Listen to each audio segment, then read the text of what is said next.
Hey guys, hello everyone, and welcome back once again. Today I'd like to share with you a very interesting topic, which is a universal technical analysis technique, which is called the support and resistance. I believe many of you have heard of the support and resistance, but today I'm not just going to share you the support and resistance technique, but also something that probably you have not been told about support and resistance. Okay, without further ado, let's start. I'm using BlackBerry daily chart for this example. Okay, first of all, let's mark out a support and resistance. Where will the support and resistance be? All right. Okay, basically support and resistance. Support is where the price touches the low and can't go any lower. Okay, where the price touches a few times and it bounces back on the downside. On the upside, we call it the resistance, where the price touches a ceiling and comes down back. Okay, so let's mark that out. Let's look at these particular parts here, right? So where does the price actually hits in common? You will see one here, here, here, and here. So let's mark.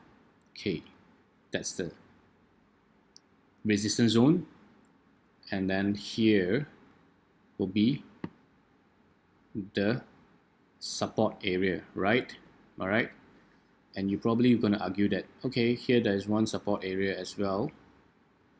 Okay, here might be another support area as well.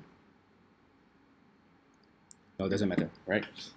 So many of us has been taught the support and resistance is just a line. Now I'm going to share you something very interesting is, do not take support and resistance as a line. What support and resistance should really be is a zone or an area, right? So this is what I really mean by a zone or an area. Okay, this entire area will be the resistance area, and this entire area will be the support area. Now, why is this so? Is because the price will actually reach the nearby and it will bounce back. So if you take it as a line, you probably say, okay, you take this as not touching the support yet. But in fact, it's actually nearby the support already, right? So anything that is nearby the support zones, we're going to take cautions, right? As for this, if you mark it as a line only, it's a breakup, right? It's a breakup. Or some people will mark the resistance, the support here, right? You see this part here. You take this as a breakup, correct? Which is not really recommended to do so. There's a lot of misconception will happen. To be more of the safe side, I would say the support and resistance should be drawn out as a zone area that you are aware of, where the price touches this average area. We call it average area. These are the price where the average price touches. Like even this one, have a look at this one. It's not touching the line, but it reaches the zone. Okay, this needs a little bit of judgment. You need to be a bit subjective and decide how you going to draw your support and resistance zones. You can't do it too big, or you can't do it like too small. You need to average out the overall price, like this one's, right?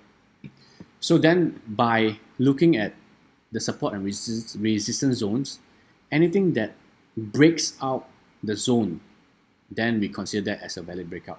If not, anything like this, I will likely not take it as a breakout. That is why the support and resistance line alone is not so sufficient. All right, this is what I'm sure many of the support and resistance technique out there will not tell you about. With this kind of support and resistance zone knowledge, it actually enhances better on how you view the support and resistance technique. All right. Alright, so now that you have know how to identify the support and resistance zone, let's look at how we're going to apply it into the chart, right? How we're going to use it to time an entry or to actually forecast the price action, the price movement. Okay, so earlier on we actually focused at this area where this particular zone is a resistance zone where the price goes up, touch and come down back, goes up, touch and come down back. Okay, let's look back further at this area. This section here now, the price actually acts as a support, and this concept is called the support become resistance, resistance become support. Okay, now what do I mean by that is when the price is acting around this area, so it dips down and it goes up back, dips down and goes up back, so this acts like a floor, like a support to the price.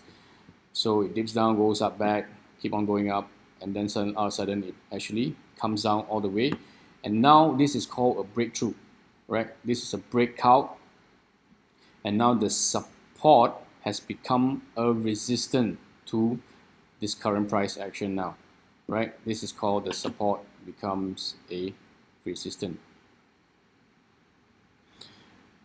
This is a support line, now becomes a resistance at this area.